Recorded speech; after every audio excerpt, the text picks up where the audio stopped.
fun. It's going to be interesting, and we're going to dive right in. What are you going to learn about today? Well, we're going to learn about not only the news and the headlines, but we're also going to break it down for you on TradingView. For example, we'll show you all the chart patterns. We'll show you all the indicators. We'll show you all the earnings, the profits, the revenues, so that you can use that information towards your own goals, your own strategies. Okay, and not only that, but we'll look at some of the headlines and see how the headlines are affecting some of the things in the marketplace. All right. So all that's coming up. If you have questions, let me know. Just drop it in the comment and let's get started. So again, welcome to the Fun Channel where we talk about everything U.S. markets and headlines. My name is James. Good to have you here. Just a brief introduction. I grew up in the U.S. from the Midwest, and there wasn't a whole lot going on there except for basically farming and sports. And I wasn't too big on the farming and sports I was good at, but it was really my love for numbers that really took me because I really had an infinity for numbers. That took me into engineering. Engineering got me, to understand numbers and graphs and charts, and it was that projected me towards the markets. And I really had, I enjoyed the tech side. I enjoyed the healthcare side, and so that's a lot of what I look at when it comes to the markets. It's important to look at everything, but the natural affinity is for tech and healthcare and things like that. So that being said, welcome, and I hope you enjoy it. If you have a question or comment, just let me know, and let's get right into it. Okay, here we go. Dun, dun, dun.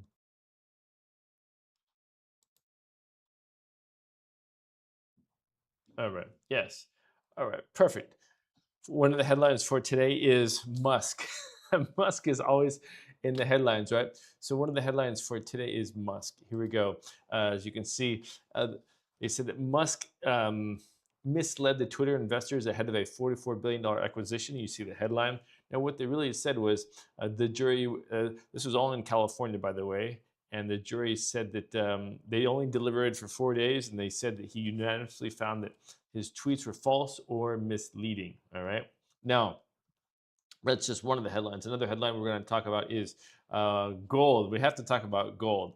Again, gold dropped nearly 10% in the worst weekly rout since 2011. That's coming up in this stream. Now, another one, we got to talk about this. This is also an interesting one because we're going to talk about data lenders. Okay, where's my data lender? Data lender, where is it? Right here. There's Warren. And data lender right here.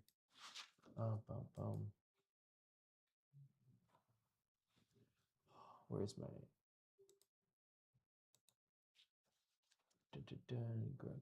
oh yeah, here it is. For example, SoftBank's son says Ohio data center to be $500 billion project. Okay, now for those of you who are in the Midwest, maybe near Ohio, this is something to take a look at because SoftBank Corporation is developing a data center project in Ohio, so massive that the chief executive officer son said it could channel 500 billion into a single campus, and we're going to do the largest construction project in the country.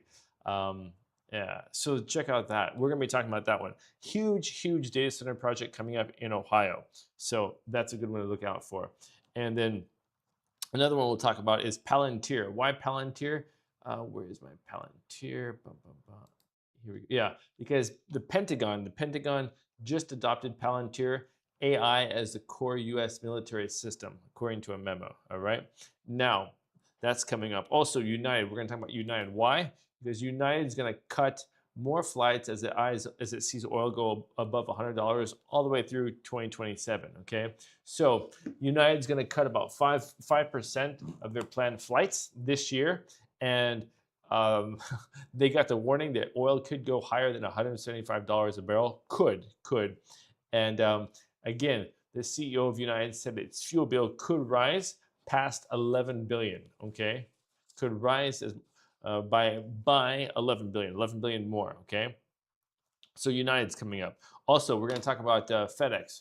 Why FedEx? Because FedEx has started promotion-ready AI training over 400,000 workers. So they're going to train over 400,000 workers how to use AI and how to become literate in AI and use it better in their work. So again, if you've ever wondered how AI is going to change a lot of things in the workplace and around the world, this could be one of the things to look for.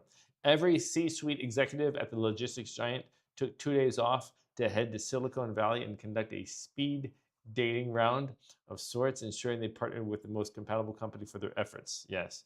Um, the company continues to introduce AI capabilities from every end of the organization, like advanced digital tracking and returns capability for shippers. So that's just the newest way that AI is shaping the workforce. And that's with FedEx. Also, here's an interesting one. For those of you who are Warren Buffett, Berkshire Hathaway fans, here's one for you right here. Warren Buffett bought 8 million shares, 8 million shares of this oil giant, and $100 oil proves him to be very, very correct. Now, what's this about? Well, it purchased Berkshire Hathaway purchased 8 million shares. Again, this is not a script. This is my notes for the day. Take copious amounts of time. Make sure all of you get the best updates. So it purchased 8 million shares of Chevron in Q4 of 2025. And now that bet is looking to be prescient. Prescient. Yes, that was a good word. Total shares new are now 130 million. They have 130 million shares up to date. And that's making CVX, that's making Chevron 7.24% of Berkshire's entire portfolio. So now they bought so many shares that Chevron is 7% of their entire portfolio and top 5 holdings at the company, holding company. It's also has the large stake in Occidental Petroleum. Okay, again, and by the way, they just also invested into this one. Let me show you this because they also Berkshire Hathaway just invested 1.8 billion in Tokyo Marine as well. So Berkshire Hathaway also in the news doing interesting things. Now we're also going to talk about Solar Edge. What is Solar Edge? Let me show you that right here. Solar Edge. Now, Solar Edge is a global leader in smart energy technology, and it specializes in DC optimized inverter systems for residential, commercial, and utility scale solar installation. Now, basically, yeah, it's a solar company, and right now their stock surged 13% on Friday, March 20th, reaching a 52 week high, driven primarily by a significant analyst upgrade and rising geopolitical tensions in the Middle East. The stock has been part of a broader momentum recovery in the solar sector, fueled by renewed demand and expectations also in Europe. Okay. Also, another one that we're going to check out is Planet Labs. What is Planet Labs? Planet Labs is a San Francisco-based public benefit corporation that operates in the largest Earth observation satellite constellation in history. Founded in 2010 by ex-NASA scientists, they image the entire Earth's landmass daily to provide high-frequency satellite data, analytics, and actionable insights to industries like agriculture, defense, and the government. So again, that's Planet Labs. And a little bit about them. What happened? Well, Planet Labs stock soared on Friday by over 25%. The company's fiscal Q4 2026 earnings report, the rally was driven by better than expected revenue, strong fiscal year 2027 guidance, and significant progress toward profitability. Again, that's Planet Labs. And we're going to be looking at all of that in this stream. So if you like that, let me know. If there's a particular story that you want me to focus on, be sure to drop it in the comments. And so let's get started, all right? So one of the first things that we're going to talk about here is Musk. He's no stranger to the news. Again, the jury says that he misled Twitter investors ahead of the $44 billion acquisition. And the jury says in California that the total damages could reach $2.6 billion, okay? Musk's tweet and comments sent shares of Twitter sliding almost 10% in a single session. And the jury deliberated for 4 days and unanimously found his tweets to be false or misleading. So that's a little bit of update about him, okay, and his company. So let's take a look here. What about, let's see, how has that affected him? Let's take a look right here. Let's go here, Tesla. Just a quick look. Tesla. Okay. Let's look right here. Okay. So as you can see right here on On Friday, yes, Tesla shares did go down. Same thing on Thursday and Wednesday of last week. And you can see it's been actually um, dropping ever since what is it, about December 18th. Okay, so but Tesla is a very volatile stock. Just to give you a couple quick chart patterns here. Again, like I said, we're going to go over chart patterns, indicators, earnings, profits, revenues, income, all that stuff, but we're going to get to a lot of the headlines too. Now, just a couple things. For example, I want to show you this while we're looking at it right now. If you're wondering, my time is set at 1 day. 1 day right here. Dun, dun, dun. Here's, for example, here's one chart pattern I want you to see right there. See right behind me? That goes up to the same place 2 times, so it's a double top, and then bang, it comes down. All right, and that's the double top. Now, if we go right over here, let me show you this. Double tops and double bottoms are very common. Here's another one down here. Basically, you can see right here. They go down to about the same place. Jinx, hello. Sammy, hello.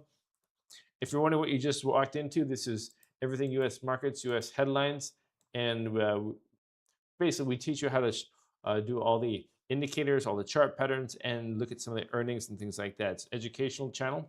If you're here to learn, you're in the right spot. So here's an example of the triple bottom, and the triple bottom, again, it goes up. It's the opposite, basically, of the double top. So see, you have the double top and it goes down, you have the triple bottom and it goes up. And this, see, let me give you a more interesting one right over here. This is basically a good example of right here, you have here's the head, right shoulder, left shoulder, and then here's your neckline. So here's your head and shoulders. No, this is not a shampoo commercial, but here's your head and shoulders, and then bang, it goes down. You can see right here, where is it? Yeah, right there. See, there's the neckline. It breaks the neckline and goes down, right? Okay, so there's that. And then, okay, we won't spend too much time here on Tesla. Just to show you a couple quick chart patterns.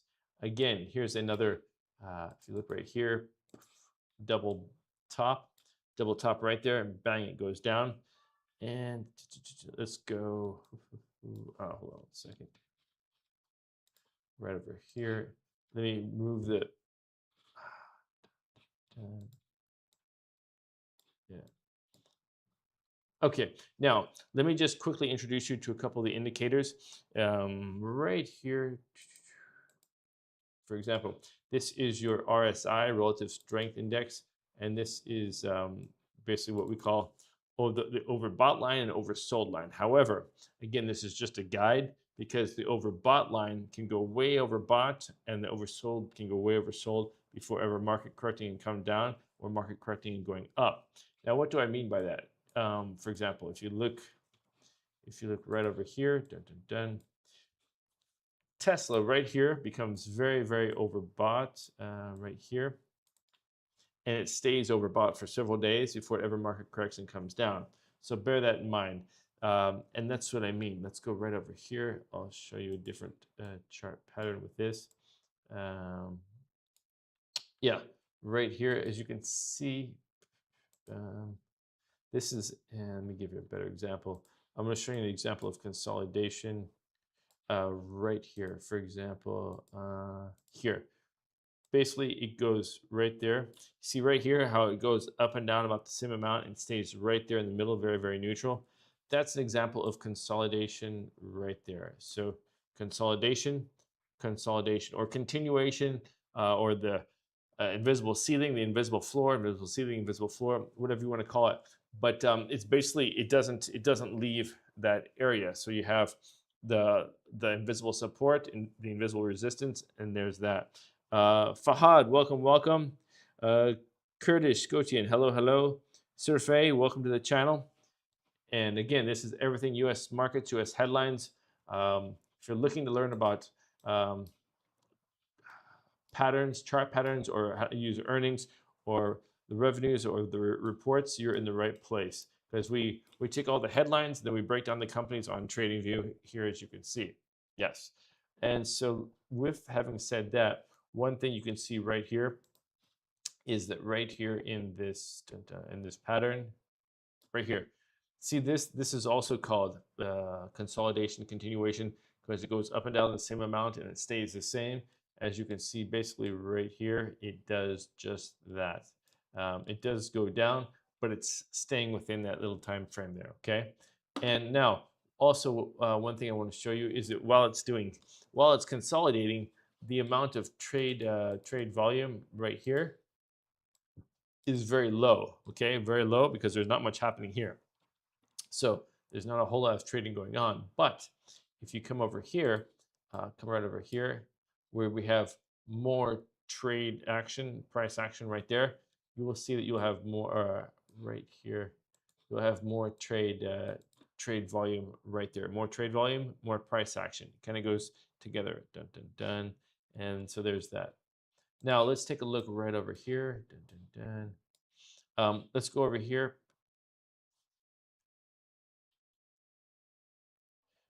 Volume right now is at 78.6 million. You can see that information right here on TradingView. Okay. Now, if you go to market cap is at 1.3 trillion. And also, if we let's see, yes, hogs. I know what you mean. Gold and silver getting waged again. Yeah. That's one of my topics for this stream as well. I was gonna show you that. Funny you say that. Yeah, where is it? Yeah, gold nearly down 10% in the worst weekly performance since 2011. Yes, I know what you mean. Thanks for the comment on that. I love gold and silver, but yeah, right now it's taking a beating. But I still have good thoughts about it. I think it's just temporary, I believe. But yeah, let's talk more about that, okay?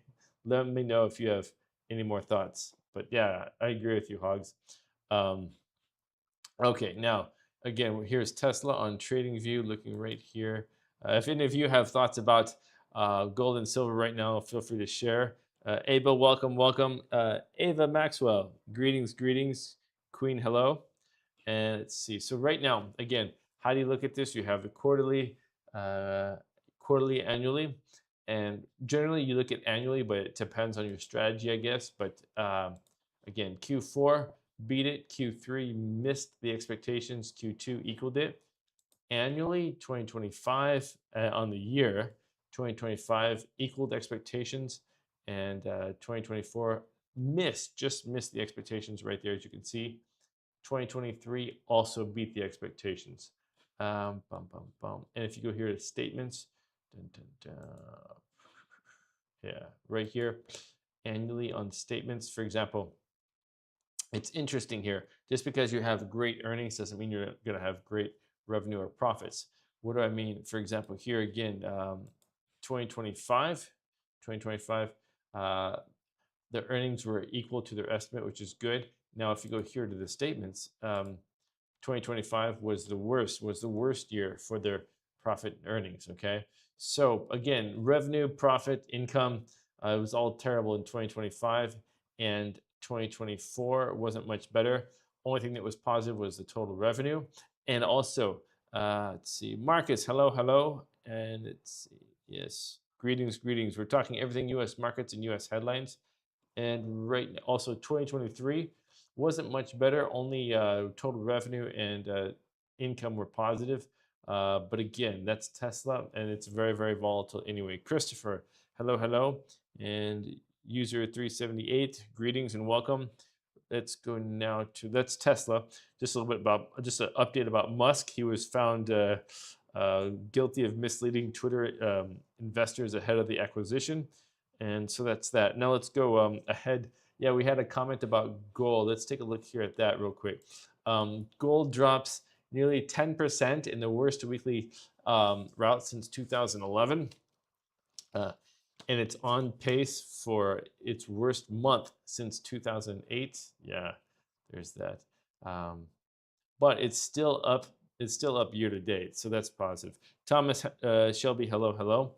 And investors are really worried about the implications of the war, but it's still up more than 5% in 2026. Now, again, silver recorded its third straight losing week, down more than 14%, and silver spot prices dropped 3% on Friday, volatility in the oil market has been influencing global investors' sentiment since the start of the war. And oil prices topped $112 a barrel on Friday. And gold and silver had, remember, gold and silver had great runs in 2025. You know, they surged even 66 and 100 and 135% respectively. Yes, remember that. But they're very volatile in 2026. And remember, in January, they had the biggest one-day drop ever. But again, it's message me and let me know your thoughts about gold and silver. Do you think this is temporary, or do you think this is how it's going to be for gold and silver? Let me know. And yeah, if you can always right here. Yeah, right here. Bum, bum, bum.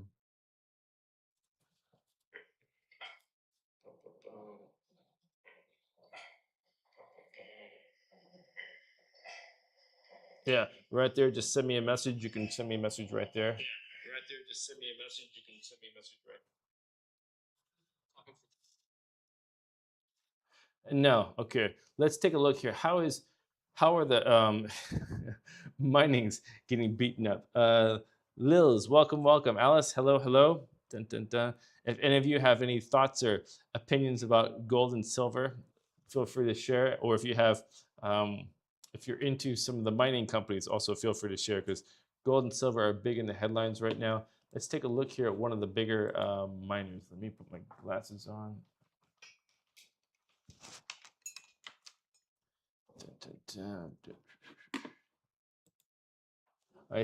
Hogs. I think gold and silver will remain low until October. Okay. Ness. Now, why do you say October, Hogs? Let me know why. Let's see. Bum bum bum. Reports. Okay. So here, let's take a look here at one of the big mining stocks right here, Freeport. Dun dun dun. Yeah. If you guys have a question or comment about any of the mining stocks or anything that we're talking about here, feel free to drop me a message just right there on the homepage. And I think gold should perform ending 26 up. Okay. Uh, okay. Hogs, tell me. Okay. Now, why do you say that? Why ending 26 up 50%? I think. Tell me why. Um, So you think the war is going to be over pretty soon, or how, I mean, you think because if the war keeps going, that'll keep gold and silver down, correct? Or let me know where you're getting your. I mean, I don't disagree with you. I'm just curious why you're saying what you're saying. Is it because you think the war will be over by then and then it'll shoot back up, or what? All right. Again, if you're looking for some chart patterns and stuff, let's take a look at Freeport McMoran. It's one of the big mining stocks. Cousin Strawberry, hello, hello, welcome. Let's see, and we're gonna break it down here on TradingView. Get a look here at some of the, as we talked about, this is your RSI. Look at the RSI here on Freeport McMoran, down to 31. 31 is pretty low. Again, it's dropping because the market is dropping for the metals, and that basically reflects in the mining stocks as well. Emily, thanks for the likes. Welcome, welcome. Hope you're enjoying it. Let me know if you have a ticker or something you want me to analyze. Thank you very much. And look here, I also want to point out this in the RSI. Look how long it stayed overbought before it finally corrected and came back down. Just that's why I say the RSI is just a guide. And then right here,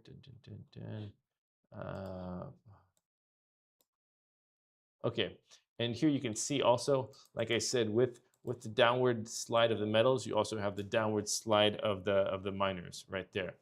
Okay, October because it's the busiest time for the metals, and it will give Kevin Warsh enough time to mess things up. Mess things up, tightening balance sheet and cutting rates, then he will be forced to. Got it, got it. I love it. Thanks, Hogs. I do appreciate that, and your subtle humor, yeah, it's always welcome. Um, good stuff. Yeah, why not? Why not? Yeah, okay. Um, okay, let me ask you this now. I think gold should be. I think gold should perform ending. Okay, up 50%. Okay, now that's your thoughts about gold. Give also share your thoughts about silver, because remember in what was it here in my notes in 2025, it was gold rallied surging 66%, but then silver rallied even more, up 135% before it also came down, right? So let me ask you this: any thoughts about silver? Yeah. Okay, so here we go. This is Freeport McMoran. One thing just to quickly introduce you to the MACD right here. This is the MACD. When the MACD, which is the blue line, crosses the signal line going down, you have the up here at the price chart right here. You have it crossing the price chart will go down as well. That's a very simplistic thing, just introducing you to it. And the same thing is also true right here when the MACD crosses going up, as you see going up right there. The price chart here also goes up as well. That's super simplistic. If you have questions about the MACD or how to use it, just send me a message and let me know. I can give you more information about that. And then also right here, dun, dun, dun. Okay, if you're looking for a couple quick chart patterns, Freeport McMoran, I can give you a couple right here. Here's one that jumps out. Here's your small one. Here's your head. Here's your head. And then left shoulder, right shoulder. This is your neckline with the breakout going down. And then right here, dun, dun, dun, silver, I'm unsure. Hogs. I hope it goes up, but I think it'll probably underperform gold. Silver is needed for industry. Everyone makes more money if silver is low. Got it. Got it. Okay. Now I like your logic there, but here's my question: isn't there a certain time when supply and demand comes into play? If again, if everybody needs it and there's only a certain amount of it, won't that naturally cause the price to go up? And won't that naturally, because if gold is only used as money, but silver is used as money and as industry, like you just said, won't that create just as high or maybe even a higher need for silver, causing it to outperform outperform gold, maybe like we saw in 2025? Or you like, yeah, tell me about that. Why would it underperform gold? I know it gets suppressed, and I agree that like everyone makes more money if silver is low, but how can is it when they're running out of it, how can they keep it low is my question. Is there a certain point where like they cannot suppress it and it'll just the market will correct and silver will naturally go up a lot, or no? Let me know. um, Myrtle Barnett, hello, hello, welcome, welcome. Lewis, greetings, welcome to the channel. We're talking everything U.S. markets, U.S. headlines. Omar, hello. All right, and we're looking at Freeport McMoran right now because metals are in the news. With the metals come the miners. Also, here's your head, here's your left shoulder, right shoulder, and then here's your neckline breakout right there. And right here, here's your double bottom. Sometimes the head and shoulders is offset by the reverse head and shoulders. In this case, it's offset by the double bottom to bring it back up. Again, here's a couple of your chart patterns right here. Again, another double bottom right here and right here. Yeah. So there's another. If you want more on these chart patterns, just let me know. Send me a message, and let's go on to the fundamentals side of it. Okay. And here we go. Boom, boom, boom. And you'll notice that right here, as there's more price, again, just keep in mind that when there's more price action, as you'll see right here, there's also more trade volume. Here's the trade volume that tells you about the price action. Deidre, cool, welcome, welcome. MOAs, hello. Ellen, welcome to the channel. We're talking everything U.S. markets and U.S. headlines, giving you some of the chart patterns, indicators, and fundamentals and how to use them. Varsity, greetings and welcome. Right now, the volume is sitting at 25 million. Market cap is at 74.8 billion. Right here, let's go to the earnings over here. The manipulate it. The silver is used to make trillions in industry. It benefits everyone to keep the price low. Okay. Okay, fair enough. Let's see. It benefits everyone. Slow. Very good. Yeah, I follow your logic. I'm just not sure how long that can continue like that. Yeah, but I don't disagree. Um, okay, again, here's the earnings looking at the quarterly, the annually part. For example, Freeport McMoran, as you can see, the last 3 quarters outbeat the Wall Street expectations. Again, if you're watching from home on TradingView, the blue part, when the blue part is higher than the gray part, the blue part is what was actually recorded in earnings. The gray part is what was predicted. Yeah. And then right here annually, 2025 uh, as a year beat expectations. So did 2026 and 2023. Yeah. So you can say that year over year for the last 3 years, Freeport McMoran beat the annual expectations it was given. Kishwar, user, hello, hello, welcome to the channel. Again, but just because you have good earnings doesn't mean you're always going to have good profits and good income. Dun, dun, dun. Okay, now let's go here to annual. For example, what do we have for revenue, profit, and income? As you see, 2025 was a pretty bad year. It's all in the red there. Bum, bum. And now let's look at how it compares. 2025, right here. It was a good year for earnings, right? Freeport McMoran, but terrible year for revenue, profit, and income. The only thing that was good in 2025 was the net income. Okay, but 2024, as you can see, all green, all good. However, 2023 also all red, all bad. So again, look here at the earnings. Okay, 2024, good earnings. 2023, also good earnings. But looking right here, so 2024, again, that's why you have to look at everything. Just because earnings say one thing doesn't mean the profits blackout. ASMR. Oh, welcome to the channel. This is a channel where we talk everything U.S. markets and U.S. headlines.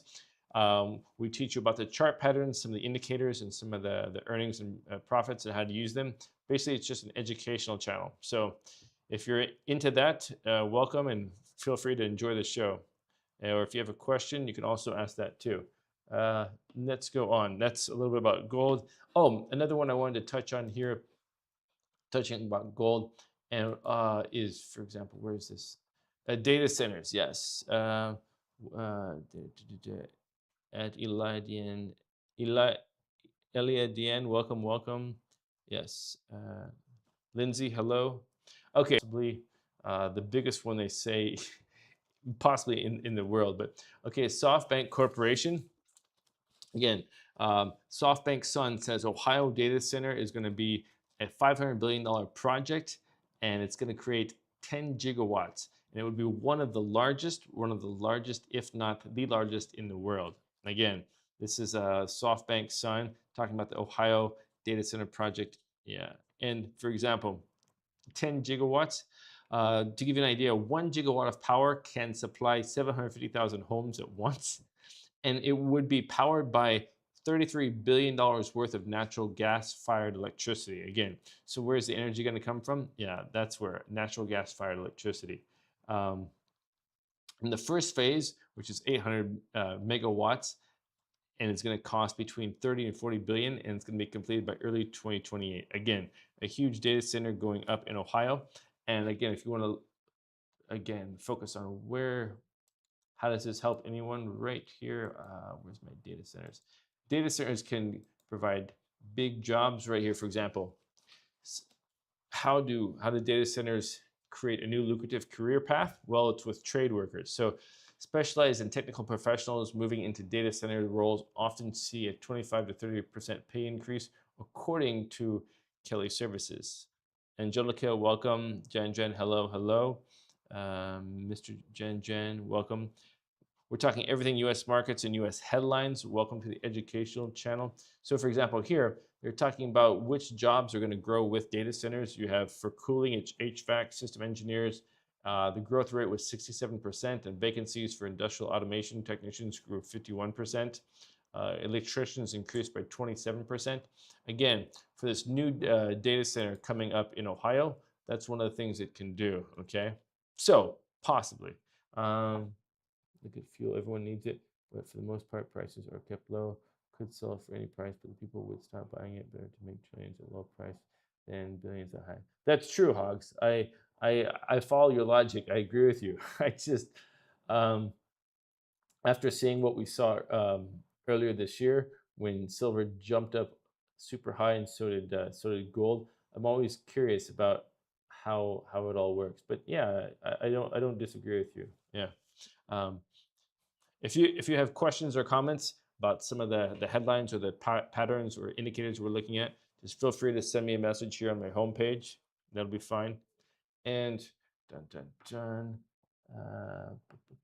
Yes. Oh, since you mentioned fuel, give me your thoughts about, for example,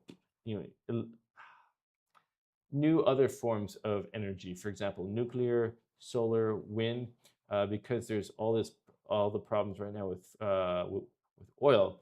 Do you think any of the other alternative forms of fuel will kind of offset the market, or probably not? Or in the future, do you think oil will continue to stay the main fuel source, or no? Let me know. Yeah. Okay. So here's the data centers, and here's, for example, some of the things that data centers can do, possibly do, but not surely will do. But again, HVAC engineers have increased by roughly 10 to 15% in the past years. That's their wage increase.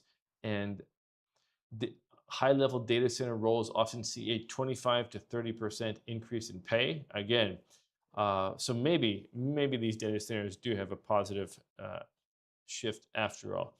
But that's that. All right, now another one I want to touch on is Palantir. Why? Because Palantir is going to be adopted by the Pentagon as the core U.S. military system, according to this memo. And right here, for example, yeah, Palantir's Maven AI system.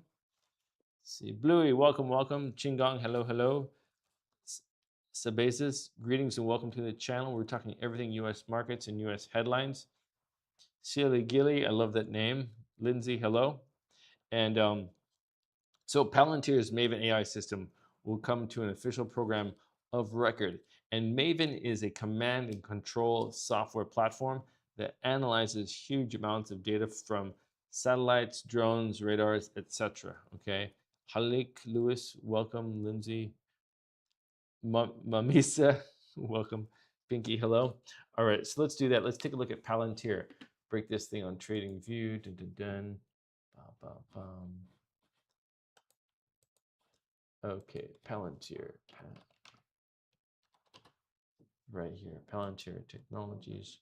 Okay, bring this right over here. Let's do this right here. Okay, one thing I want you to, Pontoon Jody, hello, hello. Greetings and welcome. Dun, dun, dun. We're breaking down Palantir and we're talking all about all the headlines in the US markets. Feel free to share any thoughts. Right now, we're looking at Palantir because its Maven AI system is going to become adopted by the Pentagon as the core US military system. And you can see right here, RSI is sitting there at 51, super, super neutral. Thank you for the, thank you, Pontoon Jody, I appreciate that. Sissy, hello, hello. Shell, welcome, welcome. Sam, and yeah, greetings to everyone. Solar and wind don't work on large scale. Not now. Oh yeah, only nuclear and hydroelectric are viable for large scale. Oil will remain the dominant energy source for the first. Yeah, I follow your logic, and I share actually some of the same sentiments. So having said that about nuclear and hydroelectric, um, what are your thoughts about the current administration, how they've invested a lot into some of the nuclear infrastructure in the US? And having said what you said, since nuclear is a possible viable for large scale, do you, how much of an influence do you see nuclear having in the next 5 to 10 years? Is it going to grow that much or not? It won't make it that much of a difference. Like you said, oil is going to remain the main energy source for the next 100 and 250 years. So nuclear isn't going to be much of a factor. Why not? Why not nuclear?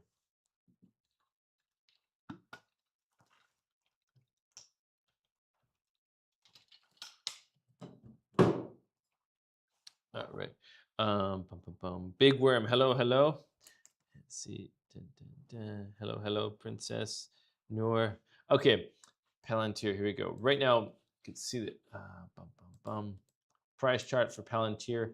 Let's look at this. Here's another pattern we talked about earlier, but I just want to brush up on it. Here's your consolidation or continuation. You see the invisible ceiling there, the invisible floor there, or the invisible resistance and the invisible support. And you see that right here in the relative strength index right here. Boom. That's also why I keep pointing at this, because this correlates with this pretty well. Also, if you look right here, yes, for example, for chart patterns, here's another one for you. This is the head, left shoulder, right shoulder, and then right here, again, the head and shoulders this time does actually break out like it's supposed to. User 114, hello, hello. Maria, hello, hello. Sarah, welcome to the channel. Everything U.S. markets, U.S. headlines. Fanny, welcome to the channel. Down here, so for example, the head and shoulders does actually break out like it's supposed to there. That's a good example. And again, if you're wondering about my time is on the 1 day. If you put it on other times, you'll see different patterns emerge and it can be beneficial. So I encourage you to do that. Tony Walsh, greetings and welcome. Charlie, welcome to the channel. Sierra, everything US markets, US headlines. If you have a question about a ticker or something, feel free to drop it in the comments, or you can also just go to my homepage and send me a message directly there. That's fine. And let's see, nuclear is a slow race too. Too many regulations, but it is the most viable option for power, even more so than oil. It is enough for nuclear. Yeah. Got it. Yeah, yes. I know what you mean about the regulations. For example, now my next question is, what do you think about the safety of nuclear? So the benefits of nuclear far outweigh any safety issues or things like that. What would you say to that?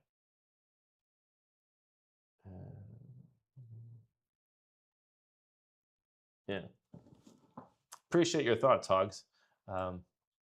Okay, going over here, we're looking at Palantir. Just a couple other. I'll give you a couple more. For example, I showed you head and shoulders. Here's your reverse. Boom, boom, boom. Reverse head right here. Reverse head, left shoulder, right shoulder, and bang, it goes up. Let's see. GNQ, hello, hello. Ricardo 20, welcome, Antonio. Good to have you here. Everything US markets. And this one you see right here, this is the neckline, and it does bang, go up and break the neckline right there. So again, you have the head and shoulders, reverse head and shoulders. You also have some double tops, double bottoms. Here's another of your, here's one of your double bottoms right here. You see how there's a double bottom right here, and then bang, it goes up right there. Dun, dun, dun. Here you go. Bang. There's your double bottom, and bang, it goes up right there. CJ, hello, hello. Big Worm, Francisco, welcome, JS. Greetings, and yes, sir. Welcome to the channel. Everything U.S. markets and U.S. headlines. We're breaking down Palantir, and right now, as you can see, when there's not much price action happening, there's much less trade volume. When there's more price action, there is more trade volume, respectively. Yes. And then, for example, if you want to know more about the MACD or the relative strength index and how to use those, feel free to send me a message. Let's go on here to the volume, 48.7 million. Market cap is at 360 billion. Nuclear is much safer than it is. Okay. I appreciate that message. Got it. Now, Hogs, tell me why you say that. Much safer than it's portrayed. Tell me why. I don't disagree with you. I'm just saying, can you unpack that a little bit more? Can you go in a little bit more in depth on that? Yeah. Market cap is at 360 billion. Let's go here to the earnings side of this. Remington, hello, hello. And let's see. Maria Mora, greetings and welcome. TY, welcome to the channel. Everything U.S. markets and U.S. headlines. Let's get digit. Welcome. Okay, looking at the quarterly side again. There's quarterly, there's annually. Right here, Q4, Q3, Q2. Again, the blue part is what they actually earned, and the gray part is what they were projected to earn by Wall Street, and they beat the earnings last 3 quarters. And let's look at annually 2025, 2024, and 2023 all beat their earnings expectations for the year. Only 2023 they didn't beat it, but they equaled it. So again, the earnings for the quarterly and the yearly look good for Palantir. Again, what does that tell you? Well, it looks good on the markets because they actually beat what their expectations were. So that makes them look stronger, like a stronger, more vital company, and looks like they're doing what they're supposed to. But that doesn't talk about the revenue or the income or the profits. Let's talk about that now. Mad Max, greetings and welcome. Love the name. Mateo, hello, hello. Okay, here we go to statements. Click the annual button, and you'll see right here. Well, again, this actually looks interesting because it doesn't always work out this way, but the total revenue, gross profit, income, and net income were all green, all good. As you can see, it doesn't always work out that way, but in this case it does. So with Palantir, very good annual earnings, and then also very good annual revenue, profit, and income last 3 years. Yeah, it's good. So if you're a Palantir fan, this is interesting for you. Now, again, some people look at the forecast. I personally do not. But if you want to, this is the forecast. It's not something. It ain't my fault. Love that name. Greetings. Hello, hello. Hamoud, welcome. Greetings. There's the forecast if you want it, but I personally don't use it much. Rian, hello. And back to the chart. Okay, that's Palantir. Now we have to look at United. Why? Because United, many things are being affected by oil. Some people, if you are into oil, then it's good for you because things went up. But if you're depending on oil, then it's not so good. So here's the flip side of it. Joan, greetings and welcome. United Airlines to cut more flights as it sees oil going above $100 all the way through 2027. Yes. So let's take a look at this. Let's see, hogs. Nuclear energy has been generating power on large scale for over 70 years with very few accidents. Modern nuclear reactors are inherently safer due to less reliance on human control. Ah, got it. So that's what you mean. It is much safer than it's portrayed because we only see the negative side when there's an accident. But actually, we use it so much that that there's actually very few accidents compared to how much we use it. I get your point. And then on the other side, for example, how many oil spills have we always heard about? But we look at oil as being much safer, right? But then again, there was the oil spills in Alaska, the oil spills in New Orleans, the oil spills everywhere. Yeah, I see what you mean. Like oil is dangerous too, but then we've had less problems with nuclear. It's just been portrayed differently. Basically, it's kind of what you're saying, right, Hogs? Let me know. And then, okay, so right over here, Joan, hello. Yeah, so so United's going to cut 5% of all their flights already. They see hello, hello. As they see that oil could rise as high. Rach, greetings and welcome, as $175 a barrel. And United's annual fuel bill could rise by $11 billion. Haley, welcome to the channel. SP, we're talking everything U.S. markets, U.S. headlines. We're talking chart patterns, indicators, and earnings. And hopefully you'll get something out of this. Rachel, thanks for the likes. Yes, everyone who I'm not an algorithm expert, but I've been told that likes and shares, all that does help. So I appreciate it. Yeah. So let's take a look at this. United again. This is not a script. This is my notes, trying to give you guys everything that United cut 5% flights as it sees oil above $100. And it's cutting unprofitable flights for the next 2 quarters. Yes. So let's take a look at United right now. Here is United. Anyone who's traveling or thinking about traveling, I'm sure is considering all of this. And where is my United? Here we go. All right. Thank you for all the likes, the followers, everyone. It is appreciated. Here we go. And then right over here. Okay. Taking a look at United right now. First thing I look at right here is the RSI, Relative Strength Index. Bang, right here. Okay, it's sitting here about 40. Again, 40 is pretty neutral. Wilma, hello, hello. Rita, greetings. Joan, welcome.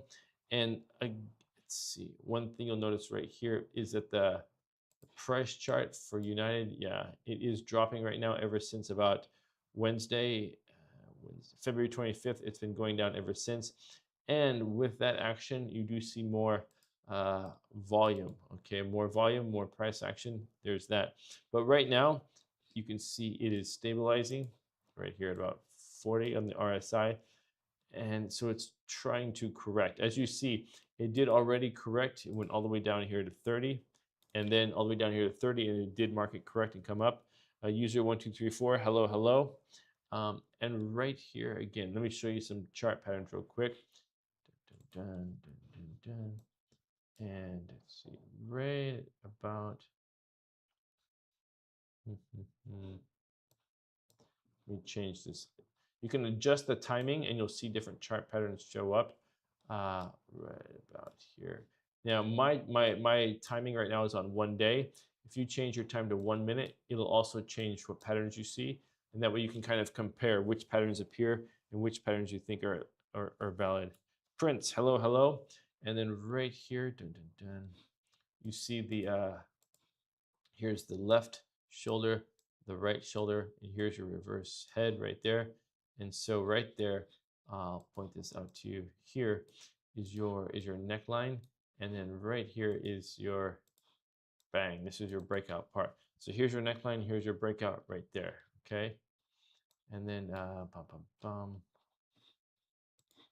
here, yes. Now again, a couple other. Let's see. Make this come down a little bit more. Tighten this up a little bit.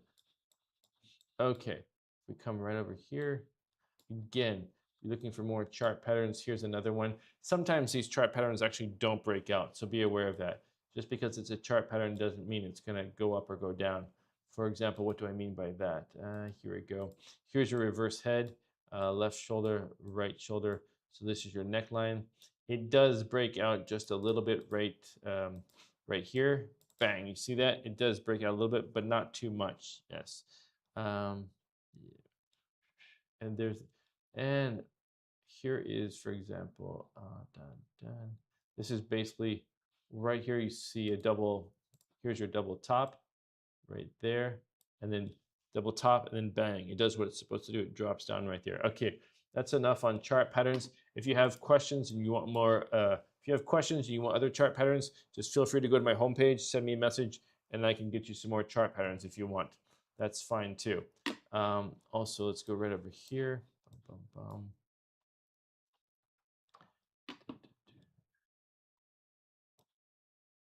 Okay, or if you have questions about these indicators and how to use them, that's fine. You can ask. Hank Van, hello, hello. And right over here, for example, go to volume, 9.2 million. Again, where does this come from? Let me show you right here.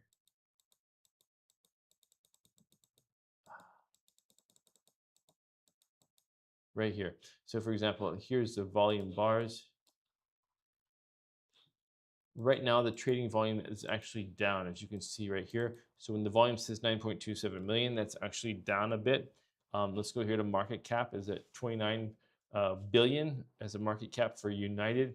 And look at what their earnings said, okay? So earnings right now, quarterly, right here, you can see behind me, the blue part is what they actually earned, and the gray part is what they're expected to earn. So basically, the last 3 quarters, they've beat all their earnings expectations. So as far as the Wall Street's concerned, they're looking good for their quarterly expectations. Sherry, hello. Ella, greetings, and welcome. We're talking everything U.S. markets and U.S. headlines. This is basically an educational channel. So if you're here to learn about certain chart patterns or how to use their earnings, welcome, welcome. Click the annual button right there, and you'll see 2025 right here. Uh, beat earnings expectations, which looks good for the company. Also, same thing with 2024, earnings beat expectations, and 2023 also. So to summarize, United's earnings expectations beat, or United's earnings received beat their expectations for the last 3 years. So that looks good. But let's take a look. How does that compare with their profits, their income, and their revenue? Okay. So actually, it's pretty good. United, as you can see right here, everything was good the last 3 years except for in 2025, their operating income. Otherwise, the last 3 years, everything was green, looking good, including their revenue, their profit, and their income. It doesn't always turn out that way, but in this case, it does. You can see right here the earnings annually for the last 3 years. Again, but it doesn't always mean that their profits or revenue will always be good. Okay, so there's that right here. Let's see, nuclear energy. Yeah. For those of you following over here, you can always, if you have questions or comments, you can always send me a message here and ask about anything that we're talking about, indicators, chart patterns, etc. Let's go right over here. And Joan, FRZ, hello, hello, welcome, welcome. Okay, that's United. Now let's go to FedEx. Why are we talking about FedEx? Well, because FedEx is actually starting with AI training for their employees. C. Jean, hello, hello, Joan, Dallas Moore, greetings and welcome. Yes.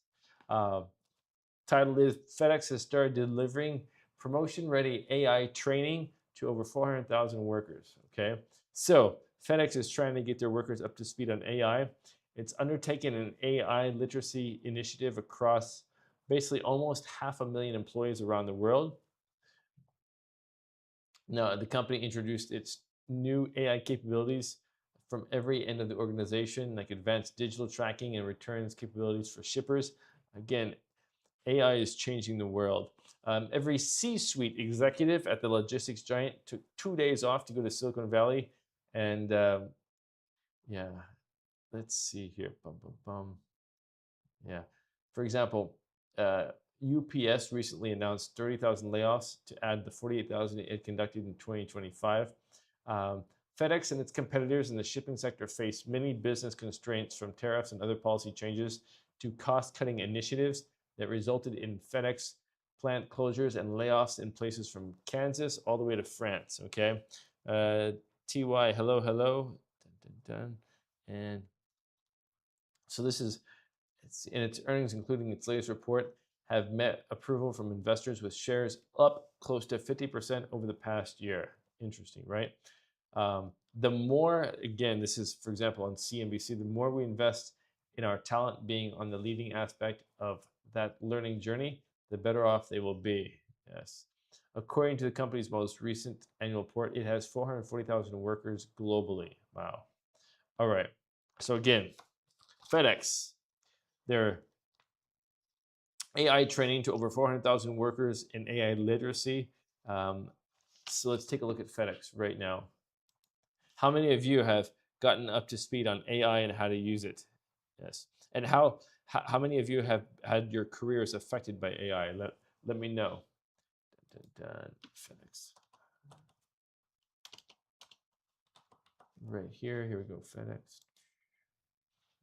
Okay. Boom, boom, boom. And the first thing I see right here. Yes. Okay. Right now at FedEx, looking at, if you're watching it from home, this is on Trading View, looking at FedEx right now. For example, the RSI is sitting here at 48, and very, very neutral. And look what's happening right here in the price chart. Again, this correlates right here in the price chart. It's pretty neutral the last few days. You can see that right here as well in the RSI. You see the correlation. Yes. Dun, dun, dun. Alan, hello, hello, and welcome. Let's go right here. Dun, dun, dun. Now, one thing again, I want to show you with the RSI. It can go way overbought or way oversold. before it ever actually market corrects and comes down. If you see that right there, look how long it stays overbought. It stays overbought at 85 before how many days was that? Like from February 2nd all the way to March 4th. It was that overbought for a year basically. Meme, hello, hello, and welcome, welcome. Amgad, greetings, welcome. Everything U.S. markets and U.S. headlines. If you have a question about a company or a ticker, just drop it in the comments and let me know. Bum, bum, bum. And then right over here, here we go. Oh, now looking at chart patterns right here. Dun, dun, dun. For example, you're going to see here's your head, and then here's your left shoulder, here's your right shoulder, here's your neckline. And this one actually does what it's supposed to do. There's your neckline, and then bang, comes down right there.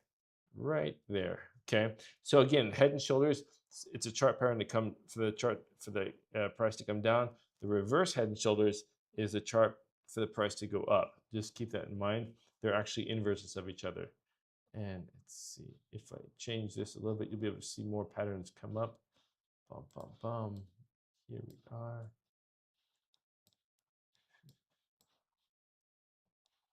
Yeah, for example, here's your reverse. Dun, dun, dun.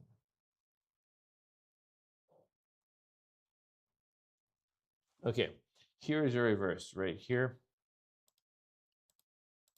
Here's your reverse head, left shoulder, right shoulder right there. Here's your neckline. There's your neckline, right? And then actually, bang, it does go up and break the neckline. So, here's that neckline, boom, right there, breakout. They don't always break out, but that one does. Let me see if I can give you a couple more real quick here before we move on to fundamentals. Let's see. Again, this is FedEx on TradingView right there. And then that's enough for now. Let's go into the fundamentals. Dun, dun. Okay, so here we go. Okay, looking right here, FedEx, you can see bang, right here, price action. And with the price action, you see the trading volume right there. Joan, Boogie, welcome, welcome. Amgad, hello. Yeah, welcome. We're talking everything U.S. markets and U.S. headlines. Now, right now, the volume is at 6.97 million. Market cap is at 85.6 billion. And if we go here to earnings, right here, earnings. Again, we have annual and we have quarterly. If we look at the quarterly, Q3, Q2, and Q1, they all beat the earnings expectations. You'll see that the blue part is higher than the gray part. And then right here, the annual side, right here, 2024 and 2023 and 2022 all beat. So you can say for FedEx, the last 3 years all beat earnings expectations for the year. And now, how do the earnings and the profits and revenues correlate on this one? Or do they? So go to statements, and you'll see right here, Mod, hello, greetings. And right here on the statements, you'll see that actually the statements aren't nearly as good as the earnings. 2024, negative operating income, negative pre-tax, and also negative net income. That was all bad. But for 2023, however, it was slightly better. Only revenue and gross profit were negative, but everything else was positive. And looking at 2022, revenue, gross profit, operating income were negative. So 2022 is probably the worst year in the last 3 years for FedEx.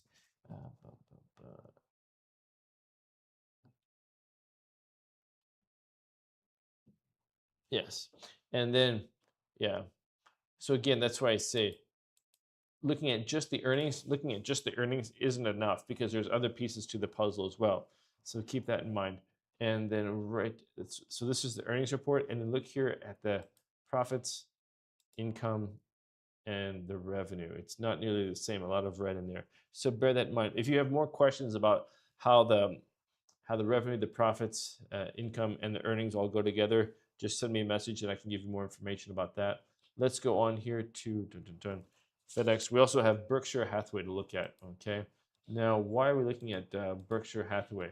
Because where is my Berkshire Hathaway? There's FedEx. Now, looking here at Berkshire Hathaway, look at the title. Warren Buffett bought 8 million shares of this oil giant, and $100 oil proves him right. So let's take a look at this. Garrett, greetings and welcome. Rajiv, welcome. Everything U.S. markets and U.S. headlines. So Berkshire Hathaway, they purchased 8 million. Again, this is not a script. This is all my notes for the day. I encourage all of you to do the same thing. Mark, greetings, hello and welcome. They purchased 8 million shares of Chevron in Q4 2025. And now that looks to be very prescient because it looks very, very smart, like they knew something was going to go on. And the total shares now are 130. They have now a total of 130 million shares, making Chevron 7% or 7.2% of Berkshire's entire portfolio. So that puts it at the top five shares in their whole portfolio. And they also have a large stake in Occidental Petroleum. Okay.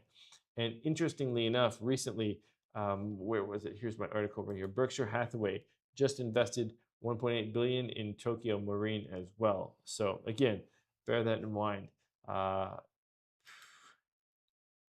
So let's look more into specifics here. Yeah, $100 a barrel. Acquisition. So here's Berkshire Hathaway. Let's go here. Berkshire Hathaway. Berkshire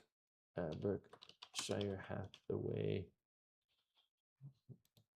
Okay, so here's Berkshire Hathaway, and they recently invested in Q4 of 2025. They bought 8 million shares of Chevron, and now they have a total of 130 million shares. Again, makes it look pretty smart, right? So Kelia, greetings and welcome. Mark, hello. Jacqueline, greetings, welcome. Everything U.S. markets and U.S. headlines. If you have a question about a company, just drop it in the comments. And let's go right here. Dun, dun, dun. All right.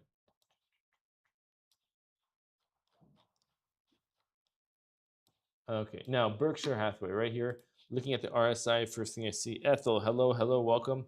Right here we have 39. Right now the RSI is at 39. Again, that's still pretty neutral, not very far down.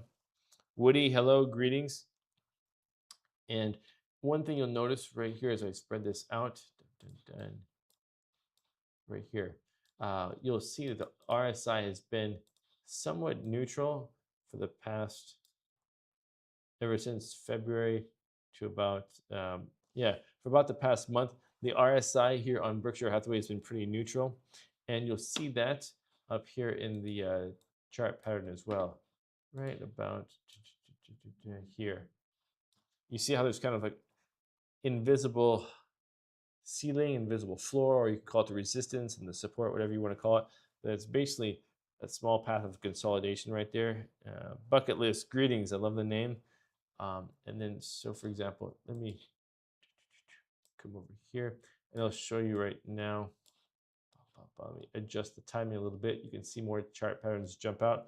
A couple of chart patterns here on Berkshire Hathaway. You'll notice right here is your double top right there, and it comes down right there. And then, let me show you. Here's another one.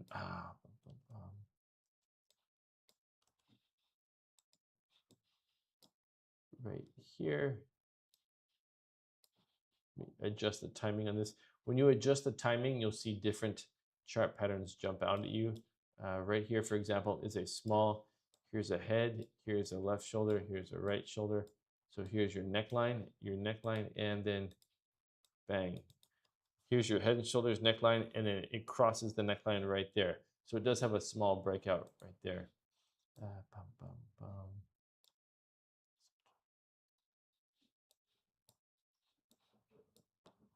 Good. Let's see, Hogs, if you're still there, let me know your thoughts about, for example, since we were talking about energy, let me know also your thoughts about data centers and energy and how that might affect things as we continue into the future. Yeah. And if you have a question about any of the chart patterns or any of the indicators or anything I'm talking about, feel free, just go to my homepage, send me a message here. and I'll be glad to get back to you about that. Um, moving on here, again, there's that. Let me give you another chart pattern or two before we go on to the fundamentals here. Yeah, here is, then you'll see this, a double bottom right here. Boom, double bottom, and it does go up a little bit. You see the breakout on a double bottom is right where they meet here in the middle, right there, that middle part. That's the neckline basically. So when it breaks that part, that's where it breaks. That's where it breaks the chart pattern, or that's where it breaks out and goes up, or breaks out and goes down, rather. Done. So right here, here we go. Here's another one. Some charts have more head and shoulders. Some charts have more double tops and double bottoms. It all just depends on the chart. Yes. And then right here, oh, here's a good one that jumps out. Here's your head. Here's your left shoulder, right shoulder, and this is your neckline right there. Bang. And it jumps out, right, breaks the neckline right there. Okay. Fred, hello, welcome. Mohi, welcome. Everything US markets and US headlines. We're talking chart patterns, indicators, fundamentals, everything. And we're just breaking, right now we're breaking down Berkshire Hathaway on TradingView if you're watching from home. And as you can see right here, this is the trade volume. There's more trade volume when there's more price action, as you can see. Right now, the volume is at 7.7 million. Market cap is at 1 trillion. And let's go here to some of the earnings side. Dun, dun, dun. Quarterly, as you can see, quarterly sitting here. Yeah, actually Q4 was terrible. Not terrible, but underperforming for Berkshire Hathaway. Q3 and Q2 actually beat expectations. What do they do for the year? Let's take a look.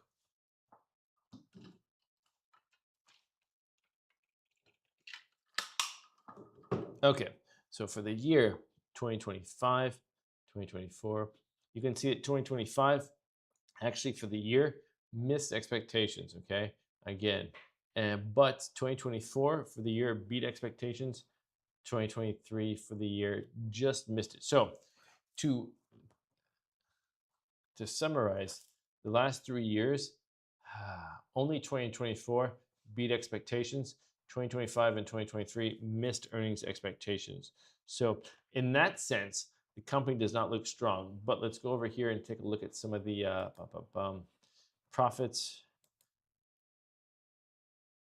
income, and revenue right here. If we're looking at this is Berkshire Hathaway's 2025. The only thing that was good was the revenue and gross profit. Otherwise, operating income, pre-tax income, and net income were bad. 2024, slightly better. Total revenue, gross profit, operating income were good, but pre-tax income and net income were bad, negative. Now, looking at 2023, however, 2023, everything was green, looking good, all the way down, all the way down. So 2023 was the best year for profit, operating income, and net income. Now let's take a look here at 2023. 2023 just missed earnings expectations. So again, just because it misses earnings expectations does not mean it's going to have bad profits or bad income. That's what I'm trying to say. Always look at all pieces of information you can see right here. Okay. So again, that's Berkshire Hathaway. If you have more questions or comments about how to use TradingView or how to break down the company, just feel free to send me a message right here. It's fine. Chart patterns, indicators, etc. And that's Berkshire Hathaway. You can also look at, oh yes, I wanted to get to this one. What is SolarEdge? Well, SolarEdge is a global leader in smart energy technology. Okay.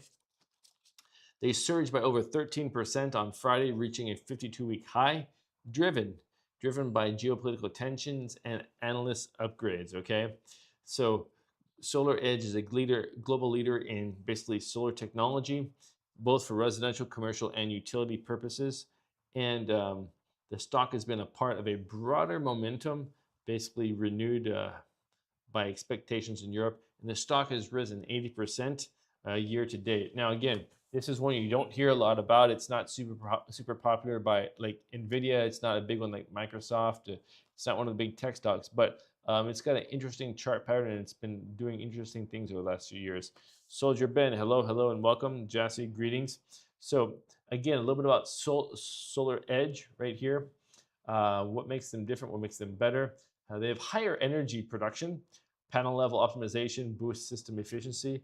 They have design and flexibility suitable for complex rooftops and allows for even uneven string lengths. Also improve safety.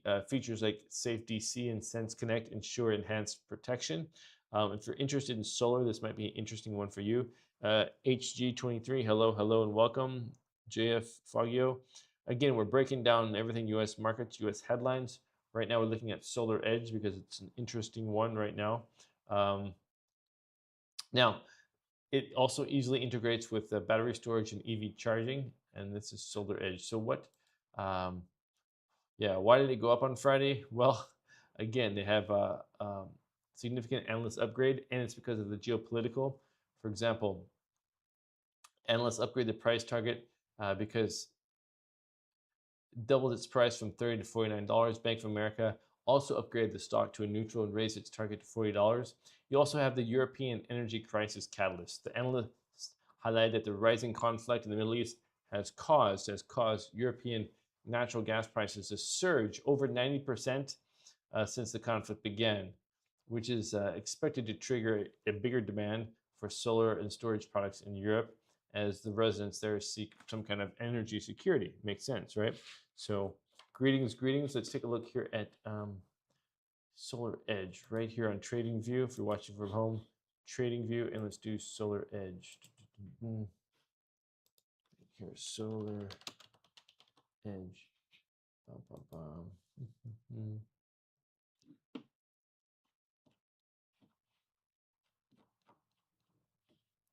Right here. Okay, going to bring this down, adjust the timing right here. Okay, one thing I want you to see right here, yes, Solar Edge just bang, it just jumped up, as you can see right there.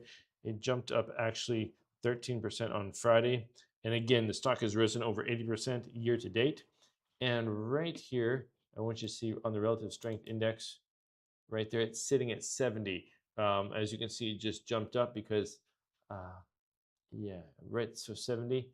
And look at, so watch, I want you to watch this part right here. Watch this chart pattern and watch the relative strength index because it's shooting up over 70. But here's something. It was actually just kind of basically staying right here, pretty neutral for the past January to February. For the past 3 months, it was pretty neutral right there. And as you can see in the chart pattern also kind of reflected that right there. If you see the chart pattern, the consolidation, continuation part right there, the invisible ceiling, the invisible floor right there, resistance, support, whatever you want to call it. And then there's the catalyst, right? There's always a catalyst. Somehow it'll either break out and go up or break out and go down. In this case, partly because of what's going on in the Middle East, it broke out and went up. More people are looking for energy sources, right? So there's that. So again, let's take a look over here at this, right here at this chart pattern. Right here. Yes. So for example, here, right there, right there, right there, right there, right there. Okay, look right here. You see the consolidation continuation again right here. And let me show you some other ones right here, other chart patterns. It'll jump out, make it easier to see. They don't always jump out that much. Okay, here's one you can kind of see right here. Here's your head, left shoulder, right shoulder. Here's your neckline, and then breakout going down. Head and shoulders, neckline. This one breaks out, and it does go down.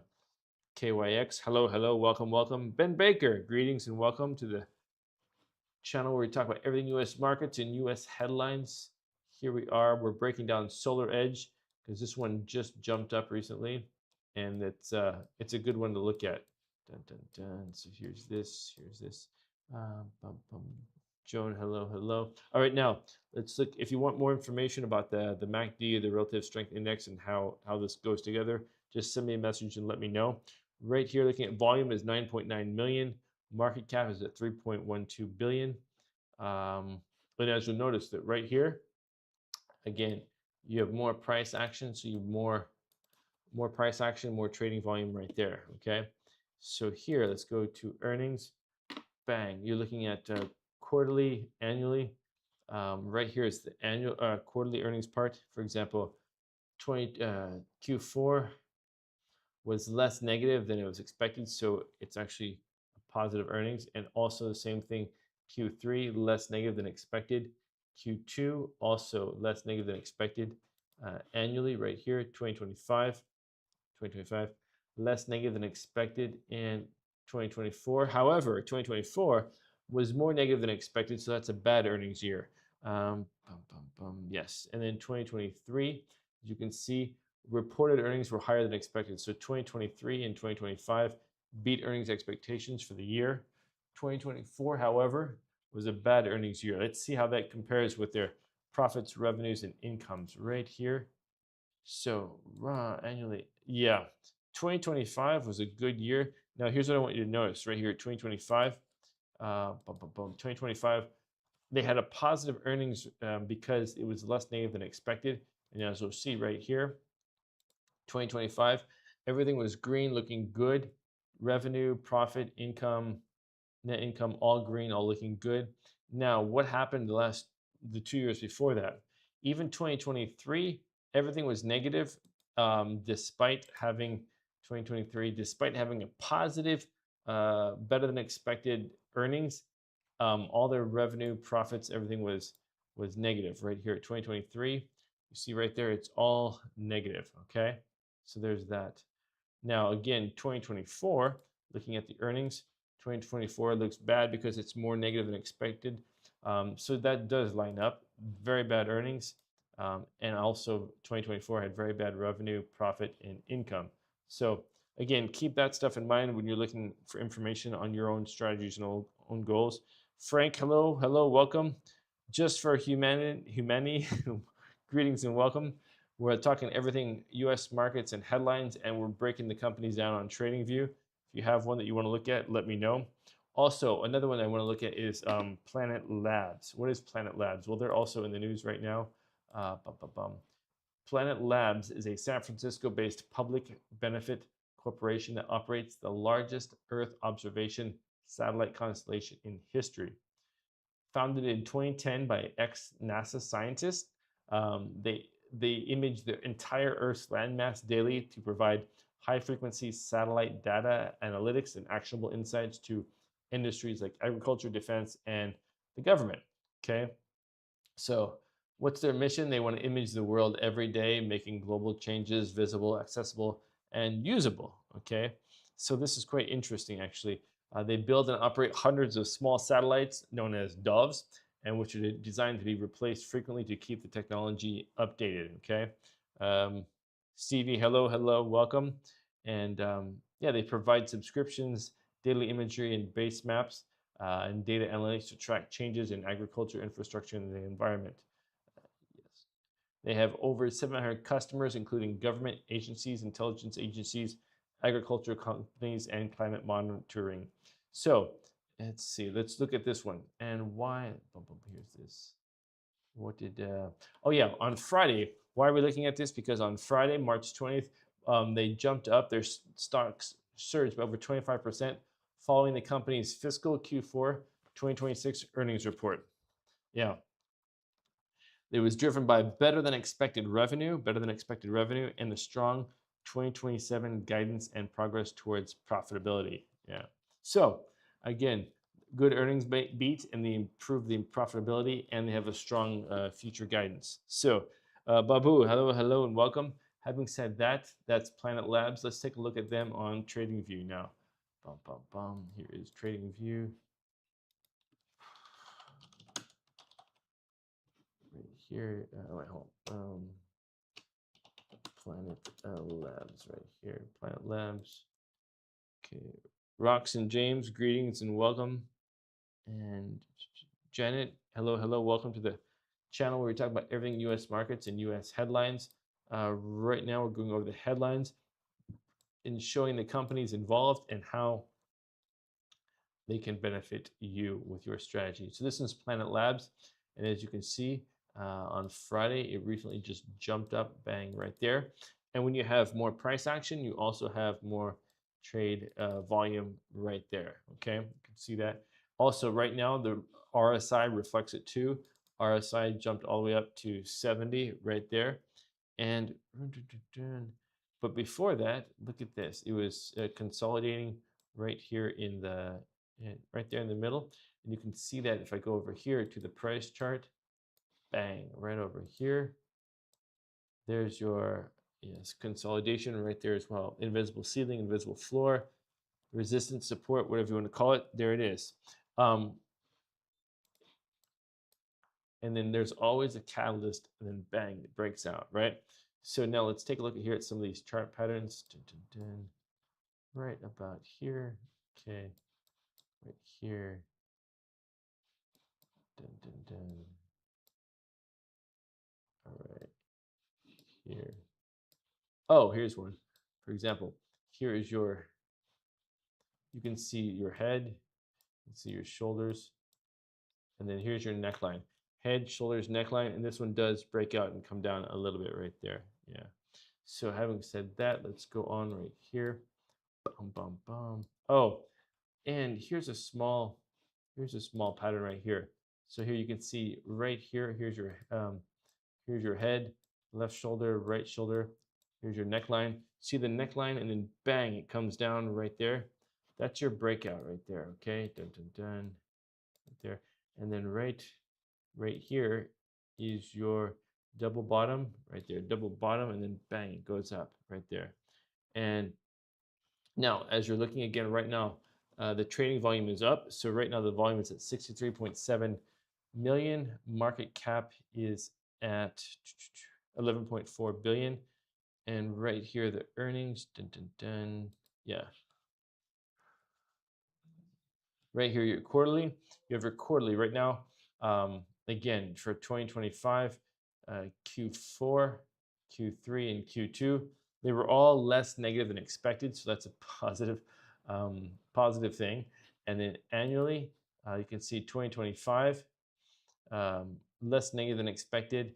2024, however, was more negative. 2023, yeah. So again, 2025 looked good for the year because it was less negative than expected. And then the same thing with actually 2024 was more negative. That's why 2025 is looking better. Statements wise, if you look right here, bum, bum, bum, on the statements, actually the statements look much better than I thought they would. 2025, everything is green except for the pre-tax income and the net income. 2024, everything is green. Revenue, profit, income, it's all green. 2023, the same thing.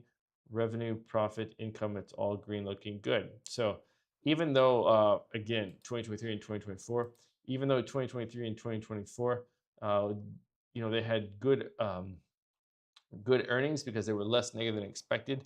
And then you see how it reflects over here. 2023 and 2024 actually had very good revenue and profit as well. So there's that. Yeah. And for any of you who have any other questions about revenues, earnings, chart patterns, indicators, etc., that I haven't covered and you would like to learn more, just feel free to go to my homepage, send me a message right there. Again, you can go to my homepage, send me a message, any other questions, etc. But having said that, for those of you that like, comment, or shared something, I really appreciate it. And yeah, I'll be on later. See you later.